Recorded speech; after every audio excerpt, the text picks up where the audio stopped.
आव्हाडजी देखील आपल्या सोबत जोडले गेलेले आहेत। जितेंद्र आव्हाडजी, तुम्ही हा व्हिडिओ बघितला असेल। रोहित पवारांनी हा व्हिडिओ ट्विट केलाय। कृषी मंत्री रमी खेळतानाचा हा व्हिडिओ, काय प्रतिक्रिया?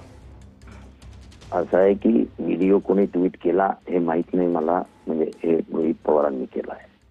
पण हा व्हिडिओ विधान भवनातला आहे, तो ट्विट कोणी केलाय माहित नाही। पण समोरचा माणूस जो कोणी आहे, म्हणजे ते कृषी मंत्रीच आहेत, ते आपल्याला जुगार खेळताना दिसतात, रम्मी खेळताना दिसतात।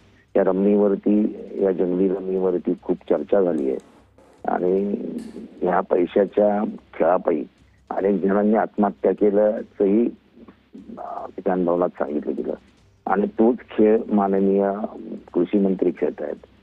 म्हणजे जुगार, आयुष्याचा जुगार करून लोकांना जुगारावर लावणारी माणसं आहेत।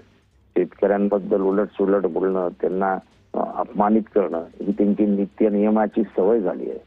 पण एकंदरीतच सत्ताधारी पक्षाचे आमदार या पवित्र मंदिरात येऊन काय काय करतात, कोणी गुंड घेऊन येतो, मारामाऱ्या करतो, कोणी आतमध्ये बसून, म्हणजे विधिमंडळाच्या आत बसून एकीकडे कामकाज चालू आहे आणि हे महाशय रमी खेळतात।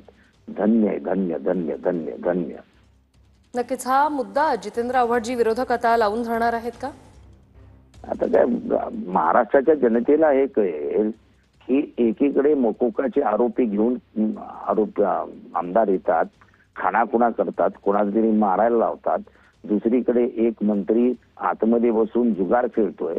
चांगलं चालू आहे पवित्र या लोकशाहीच्या पवित्र मंदिरात। या इथला एक एक दगड रडत असेल की लोकशाहीची काही धज्जिया उडवताय ते। नक्कीच धन्यवाद जितेंद्र आव्हाडजी, तुम्ही TV9 शी बोललात त्यासाठी। आपल्यासोबत